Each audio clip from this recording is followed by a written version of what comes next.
podcast is the new radio.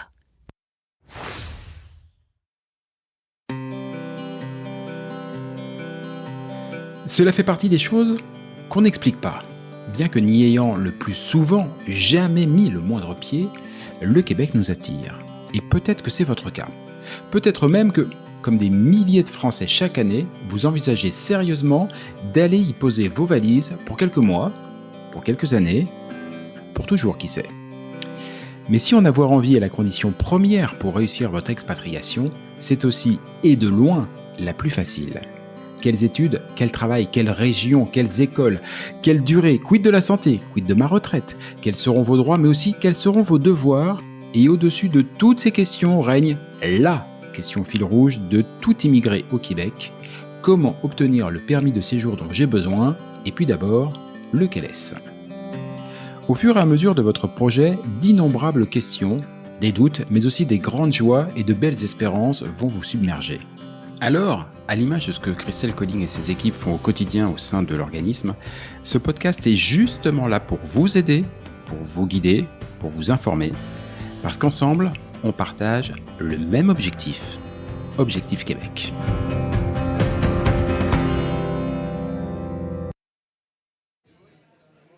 Salut à tous, Objectif Québec, le podcast, et nous continuons notre voyage au cœur du mois du Québec et nous sommes aujourd'hui à Bordeaux. J'allais me tromper de ville, vous voyez. On est bien à Bordeaux et parmi tous les gens qui viennent nous voir, il y a des gens qui ont intégré l'académie, qui sont venus l'année d'avant et qui ont depuis intégré l'académie, et c'est notamment le cas de Maria et Riyad. Bonjour à tous les deux. Bonjour Jean-Michel. Comment se passe cette journée pour vous? Super. Très très bien, on est ravis de participer une deuxième fois au mois du Québec, de rencontrer les différents acteurs pour ce grand projet. Alors, tout de suite, un deuxième mot. Venir pour la deuxième fois au mois du Québec. Vous êtes venu l'année dernière. Si je dis pas de bêtises, vous avez intégré Objectif Québec, l'académie, tout le parcours et tout. Exactement. Et pourquoi vous vous êtes dit, aujourd'hui, c'est dimanche, il fait beau, 26 degrés à Bordeaux, tout le monde est sur les bords du fleuve, et vous êtes venu au mois du Québec? Ouais, si je peux me permettre, voir la famille. Comme c'est ce lien-là important, on est fraîchement débarqué dans l'académie depuis cet été. On voulait le faire avant, mais sur les conseils de Christelle, on l'a entendu un petit peu. Donc là, on l'a intégré fin août. Et c'était pour nous un passage obligatoire de venir voir la famille, parce qu'en soi, même si ce qu'elle dit, on l'entend dans tous les cours qu'on a en aparté dans l'académie, mais de voir toute l'équipe, tous ceux qui interviennent, c'était naturel, il fallait qu'on passe. Ok. Pour la dimension humaine. Ouais, exactement. Ouais, la dimension humaine qui est quand même le truc le plus important essentiel qu'on ressent énormément. Maintenant oui. qu'on a adhéré à l'académie, on ressent quand même cette dimension qui est fortement humaine. On est accompagné, on se sent vraiment privilégié.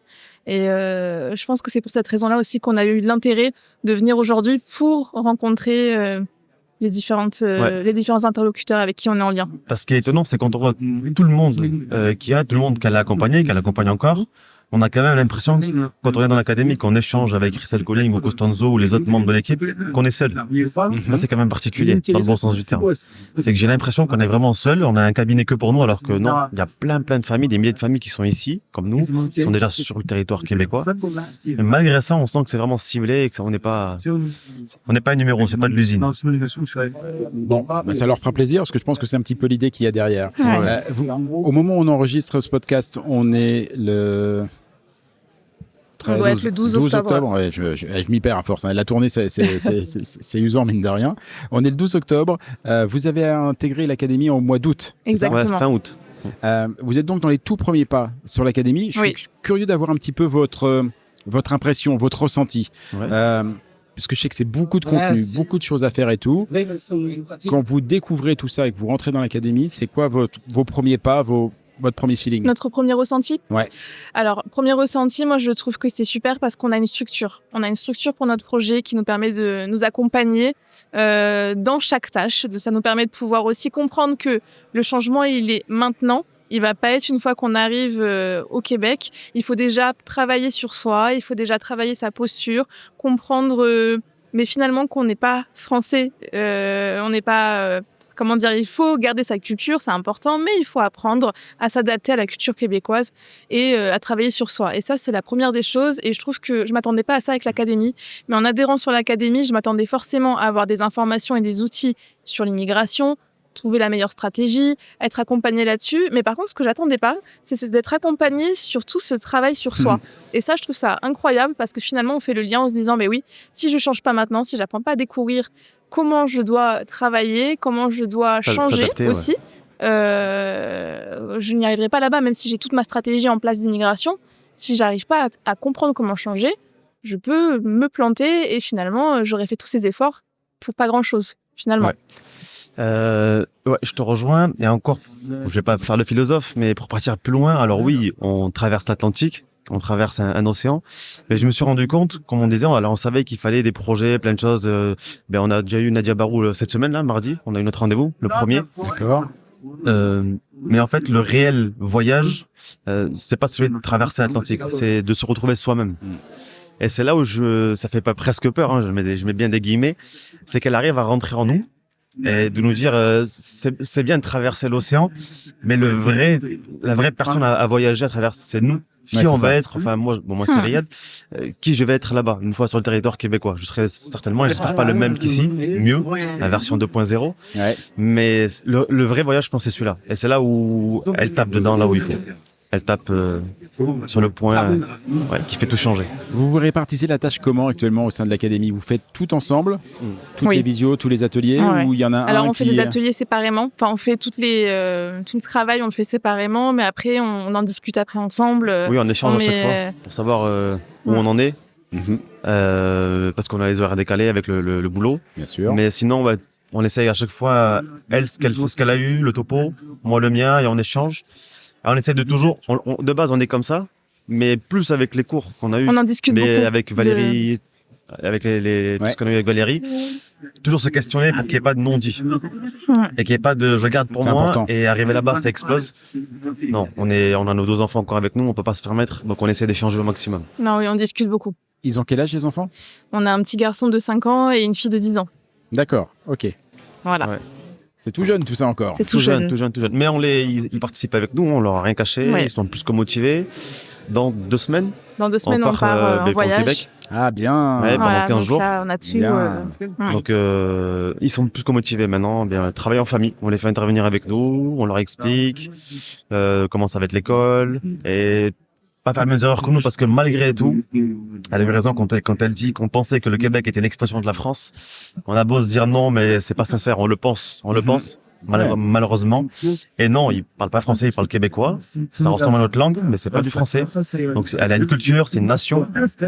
Et il y a beaucoup de travail. Parce qu'on vient avec beaucoup d'a priori. Forcément. Ouais. Donc on essaie de leur inculquer à ça dès le départ. Donc ça va rentrer plus facilement. Ils ont des pages blanches que nous on n'a pas. Donc c'est un travail familial. Ah, c'est bien. Toute la famille est impliquée. Ils sont engagés. Et vous avez déjà à peu près votre planning, votre stratégie qui est décalée. Vous savez quand est-ce que vous devriez immigrer? On a plusieurs stratégies en place, avec une sur laquelle on est en train de travailler en même temps en ce moment. Idéalement, on aimerait pouvoir partir sur juillet 2026. D'accord. Mais on a aussi la stratégie où on prendrait un petit peu plus de temps. Et ce serait pour courant soit fin 2026, soit 2027. D'accord. Si, voilà, en fonction de la situation, en fonction de l'actualité, si c'est un petit peu plus complexe, on prend le temps. Oui, et puis s'adapter. On n'a pas le choix, c'est comme ça. S'adapter, comme elle expliquait tout à l'heure pendant la conférence, c'est que rien n'est linéaire. Et si on pense en tant que bon Français, que c'est comme ça et pas autrement, c'est pour Québec qu'il faut aller. Hein. Il faut rester ici. Nous, c'est rester ici. Ça marchera pas. Donc on s'adapte, on reprendra tout, pas dans le même domaine. Hein. Les études c'est pas les mêmes, les métiers sera pas les mêmes. Ça fait partie aussi de l'expérience, de l'aventure. C'est un projet de vie où on veut s'établir, donc ça prendra le temps qu'il faut. L'essentiel c'est qu'on arrive sereinement. Ok.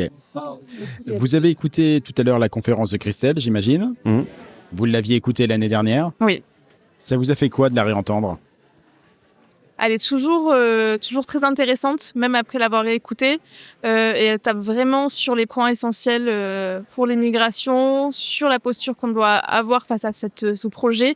Et puis elle actualisait aussi par rapport à toute l'actualité qu'il y a eu ces derniers temps avec la rétention d'immigration. Donc c'est très actualisé et puis je trouve que c'est super parce que comme elle le dit, elle dit les vraies choses et ouais, mais ce qui est bizarre, je sais pas, on en a parlé tout à l'heure vite fait quand on est parti de manger, c'est on la connaît, on a l'impression de la découvrir, de la redécouvrir. Alors ce qu'elle dit, on le sait, on l'a écé, on a accès à l'académie, donc c'est répété, c'est martelé. Mais quand elle le répète, on le voit. Ah ouais? Alors on le savait déjà. Hein. Mais c'est un beau rappel. Mais c'est marrant, je vous posais la question parce que vous n'êtes pas les premiers à ce micro qui reviennent comme vous, c'est-à-dire qui sont lancés dans l'académie, mais qui reviennent pour voir la famille et qui réécoutent une deuxième fois. Et plusieurs m'ont dit, en réécoutant la conférence de Christelle, il y a des choses qui étaient peut-être passées sous les radars l'année dernière et maintenant il y a des choses, ça fait c'est un peu comme une checklist. Est-ce que j'ai bien compris ce que j'avais entendu il y a quelques temps et est-ce que je l'ai bien est-ce que j'ai pu le travailler un petit peu. C'est ça. Et là c'est vrai qu'on s'est dit que finalement on avait réussi à se préparer à toutes ces éventualités qu'elle a pu citer et puis ça permet aussi toujours de se remettre en question de toute façon, la par posture rapport à est notre importante. posture. Ouais, très importante. Vous avez votre stratégie, vous savez à peu près où est-ce que vous allez atterrir. Si vous avez visé plutôt Montréal, Québec, Sherbrooke. Alors la grande ville, enfin les grandes villes, Montréal, nous pas du tout. On n'a rien contre la ville. Hein. On va la visiter dans 15 jours. On est même heureux d'y aller. Mais on n'a jamais voulu s'établir là-bas. On a toujours visé les régions. Okay. On les connaissait pas trop. On a fait pas mal de recherches depuis une bonne année.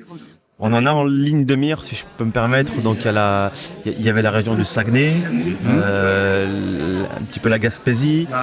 Il y avait Chaudière-Appalaches avec la ville de Lévis, qui est très attirante, et la Bitibi. Ok. La Bitibi qui est vraiment pas mal. Charbon qu'on voulait, mais on hésite parce qu'il y a beaucoup de gens de Montréal avec tout ce qui s'est passé cette année-là, qui du coup font marche arrière, mais dans l'Estrie. On n'a pas envie d'aller là-bas et de se retrouver dans les embouteillages, entre guillemets. Ce qui est compliqué pour nous, c'est que on vit à Bordeaux, qui est une ville très attractive. Il y a beaucoup de monde. Il y a depuis plusieurs années maintenant. Elle a explosé Bordeaux. Beaucoup plus de monde. Enfin, on sent une certaine rétention sur Bordeaux. Et aujourd'hui, on veut pas vivre cette rétention-là. Encore plus au Québec. Ce qu'on vient chercher au Québec, c'est forcément, ça va être les grands espaces, ça va être la sécurité, ça va être aussi les opportunités pour nos enfants. Ça, c'est les points essentiels. Donc aujourd'hui, si on doit partir au Québec, c'est forcément de la région parce qu'on veut pas se ressentir comme à Bordeaux. Parce qu'on sait que finalement, ça, c'est pas fait pour nous. Et puis c'est découvrir alors je dis pas qu'il y en a pas à Montréal ou la ville même de Québec, mais c'est de rencontrer du coup le vrai Québécois, la vraie culture. Alors on sait qu'ils sont et heureusement dans l'interculturalisme et pas seulement dans le multiculturalisme, mais c'est vraiment aller découvrir la vraie culture. Ouais. Comme on dit nous ici en France dans les terres. C'est quoi le vrai, le Québécois, québécoise, et d'apprendre la culture qui nous intéresse. Parce que sinon, un peu comme l'étranger qui vient en France et qui se contenterait que de Paris. Dommage. C'est très bien, mais qui est super et tout ça et tout. Mais ça n'est qu'un morceau de la France. Ça n'est pas la France. C'est ça. Vous me disiez tout à l'heure que dans 2 semaines, vous partez visiter le Québec. Tout à fait. Vous y êtes jamais allé? C'est la première fois. Première fois. C'est déjà un rêve qui se réalise. Ça m'étonne toujours. Je crois que d'ailleurs, ça fait partie de l'introduction du podcast. C'est ce rêve qui est très nourri, cet imaginaire qui est très nourri, alors que au moment où je vous parle, vous n'y avez jamais foutu un pied.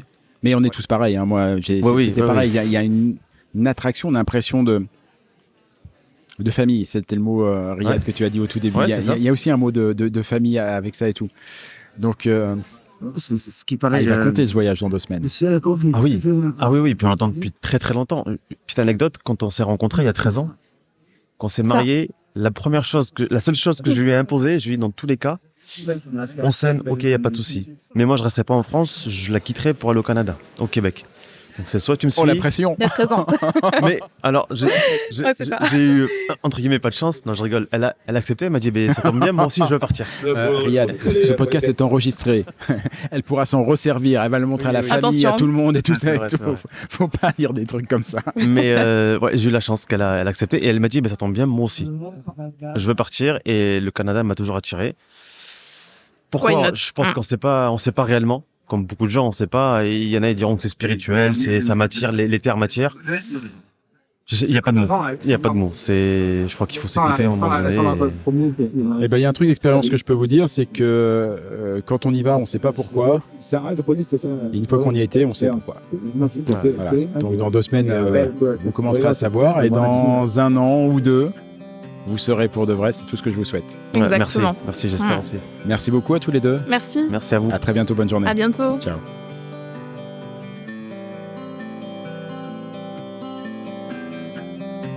Objectif Québec, le podcast, c'est fini pour aujourd'hui. Si vous y avez appris des choses, si vous avez toujours envie d'immigrer au Québec, et si vous êtes vraiment motivé, je ne saurais trop vous conseiller de prendre contact avec Objectif Québec. Avec leurs événements, leurs documents, leurs partenaires et tous les différents programmes d'accompagnement à la carte, Christelle et ses équipes vous faciliteront grandement la vie et vous proposeront tous les outils pour réussir votre rêve de vivre au Québec. Rendez-vous pour cela sur le site de objectifquebec.ca, objectif au singulier, Québec, tout ça en un seul mot.ca. Et donnez-lui une bonne note, ça fait plaisir à Apple et Google. Et puis nous, on va vous dire, on n'est pas fâchés. Rendez-vous sur un prochain épisode, et d'ici là, comme on dit au Québec, à tantôt!